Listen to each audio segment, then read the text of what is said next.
Yo yo yo, kalian yang jongkok di toilet duduk. Goblok, goblok, goblok. Hari ini kita bahas yang mantap aja lah ya. Kita bahas tentang pertama kalinya Israel terbentuk dan kenapa dia itu jajah tepi baratnya Palestina tuh. Oke, kita mulai ya.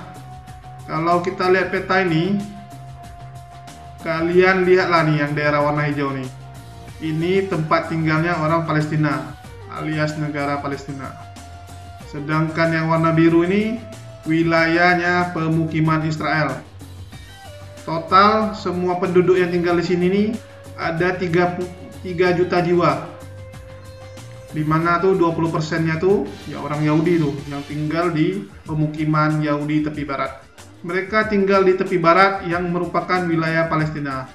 Tetapi mereka adalah warga negara Israel. Di sini terdapat 2 warga negara yang berbeda yang tinggal sama-sama.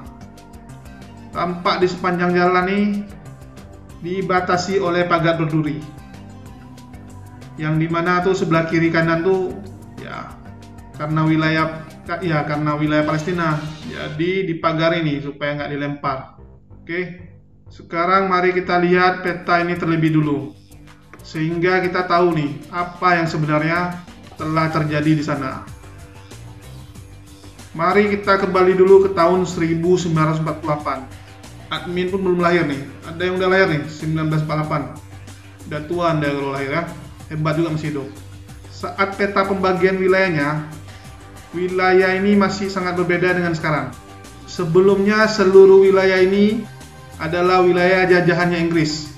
Inggris rebut tuh dari Kekhalifahan Ottoman. Setelah Perang Dunia Kedua selesai, Inggris kerjasama nih sama PBB untuk bagi wilayah ini menjadi 2 negara, yaitu satu dia kasih ke Yahudi untuk jadi negara Israel, satu lagi dia kasih orang Arab untuk jadi negara Palestina. Para negara-negara di Arab nggak setuju dengan keputusan tersebut. Saat baru 1 hari negara Israel dinyatakan berdiri, negara-negara Arab pun kasih hadiah, yaitu pernyataan perang dan serangan kepada negara Israel. Tapi rupanya Israel bisa menang dari perang tersebut. Udah menang Israel, direbutlah wilayah-wilayah Palestina tuh. Hingga terbentuklah petanya jadi seperti ini. Israel ambil alih 70% dari luas tanah yang harusnya jadi wilayah Palestina. Baru dibuatlah perbatasan parameter untuk perdamaian yang melingkari wilayah ini. Ya. Di sini kita lihat terakhir Palestina terbagi jadi 2. Satu namanya tepi barat, satu lagi namanya Gaza. Di mana untuk bagian yang besar ini disebut tepi barat. Karena negara Palestina waktu itu belum terbentuk, alias nggak ada pemerintahnya, daerah ini sementara dikasih Yordania untuk atur. Karena Yordania pas di sampingnya. Jadi nama tepi barat pun ini Yordania yang kasih nih. Karena lokasinya pas di sebelah barat Sungai Yordan. Sedangkan satu wilayah lagi dikasih nama Gaza dan diurus sama Mesir yang ada di samping. Sebelum kita lanjut lebih jauh, kita bahas dulu tentang penjajahan 70% tadi itu. Kenapa bisa terjadi? Kita tahu tadi negara Israel baru merdeka dikasih kado sama negara Arab, perang Arab Israel 1. Alasan negara Arab nggak setuju itu sama pembagian dari Inggris sama PBB itu bukan karena Arab serakah, bukan karena etnis Arab serakah, tapi memang sudah terjadi hal yang tidak adil saat dibagi itu, di mana orang etnis Yahudi yang sebenarnya cuma 30%, tapi malah dikasih wilayah 55% dari total luas wilayah. Ya. Jadi orang Arab cuma dapat 45%, padahal penduduknya 70%. Hal tersebut dianggap negara Arab sebagai penipuan dan penjajahan. Dan ternyata benar tuh, sekarang terjadi kan. Udah dapatnya dikit, diambil lagi. saat Perang Arab Israel 1, negara Israel yang baru 1 hari berdiri bisa menang telak dari negara-negara Arab. Kok bisa menang dia ya? Alasannya simpel aja sebenarnya. Karena orang-orang Yahudi itu udah rencanakan hal tersebut jauh sebelumnya. Orang Yahudi ini nggak punya kerajaan sama negara sendiri sejak tahun 723 sebelum Masehi. Selama ini mereka tuh cuma jadi etnis atau suku yang hidup numpang di kerajaan atau negara lain. Kalau yang suka baca buku atau cerita konspirasi pasti udah tahu tuh tentang The New World Order ya, atau tatanan dunia baru yang udah memang jadi ambisi orang-orang Yahudi. Kalau dibilang tuh Zionis tuh. Jadi pas Perang Arab Israel 1, tentara Israel itu semuanya tuh veteran perang tuh. Veteran perang dunia kedua. Bahkan orang Yahudi itu sudah ada di angkatan bersenjata Inggris yang dikasih nama Legion Yahudi sama orang Inggris. Saat negara Israel berdiri, Israel merekrut besar-besaran orang yang mau jadi warga negara sama tentara mereka. Jadi orang-orang Yahudi yang ada di Eropa dan Amerika tuh langsung auto pindah ke negara Israel yang baru berdiri. Terutama tuh orang-orang Yahudi yang dulu lari dari Jerman saat dibantai sama paman kalian Adolf Hitler. Belum lagi kan sokongan dana dari orang-orang kaya Yahudi yang ada di Eropa sama Amerika. Jadi banyak orang Yahudi itu bantuin lah senjata, pasokan perang dari negara-negara Eropa sama Amerika ke sana. Menang lah Israel nih, walaupun baru berdiri dia kan, tapi udah kuat nih. 1 hari berdiri udah jago.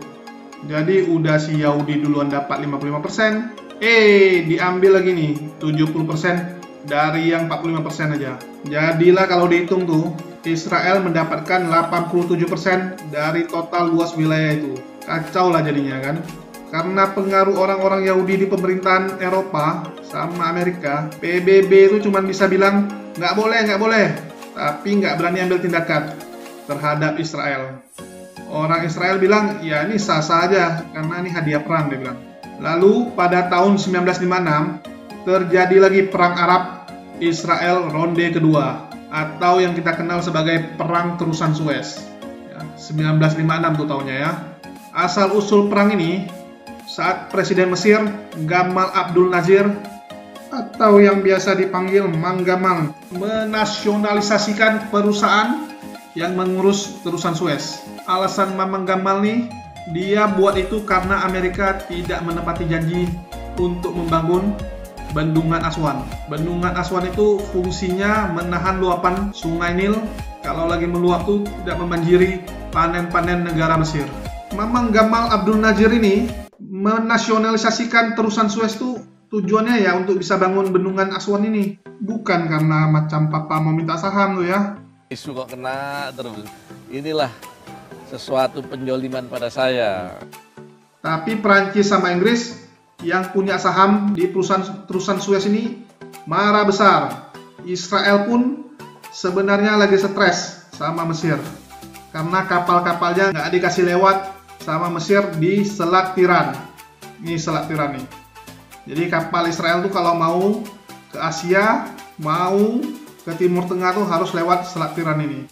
Melihat kesempatan ini, Israel pun ngajak Prancis sama Inggris untuk gengbeng Mesir. Yang kasihan tuh Mesir kali ini nggak ditolong sama negara-negara Arab lain. Sendirian Mesir nih digengbeng sama 3 negara yang kuat-kuat ini. Saat ibu kota Mesir, Kairo hampir jatuh ke tangan 3 ini, kapal induk Uni Soviet langsung datang nih, nolongin Mesir.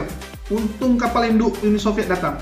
Kalau enggak, cemana lah nasib Mang Gamal kita ini nanti. Terakhir, Amerika pun memaksa semua pihak untuk melakukan gencatan senjata. Tapi namanya udah terlanjur menang, Israel lah yang mendapat keuntungan. Di mana akhirnya Selat Tiran ini dibuka kembali untuk Israel bisa lewat. Pada tahun 1967, Israel menyerbu dan mengambil alih wilayah Suriah yang ada di sebelah kanan Danau Galilea sampai ke dataran tinggi Golan. Alasan Israel tuh banyak gerilyawan pro-Palestina yang suka nyerang ke wilayah Israel. Ini katanya Israel ya. Kalau katanya orang Suriah kita interview, dia bilang ini Israel memang niat menguasai seluruh Danau Galilea dan juga dataran tinggi Golan yang memang strategis. Jadi sebagai aksi protesnya, Mamang Gamal Abdul Nasir dari Mesir ini kembali nutupin Selat Tiran bagi kapal-kapal Israel. Tidak terima Selat Tiran kembali ditutup, Israel pun menyerang Mesir dengan tiba-tiba. Dan itu tandanya memulai perang Arab Israel ronde ketiga, yang lebih dikenal dengan nama Perang 6 Hari. Serangan tiba-tiba Israel yang langsung menargetkan pangkalan udara Mesir membuat angkatan udara Mesir babak belur dan hancur total. Apalagi Mesir ini nuduh Amerika sama Inggris bantuin Israel nih dari belakang, ngasih informasi dan kadang ikut nyerang pasukan Mesir. Bagaimana kelanjutan sejarah dari Israel menjajah Palestina? Kita sambung di kesempatan lain ya, karena udah lapar nih admin.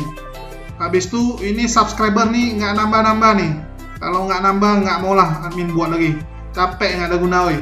So jangan lupa subscribe biar tahu kapan keluar video baru, dan juga ajak kawan kalian ya subscribe. Ingat tuh. Udah ya, ciao dulu admin.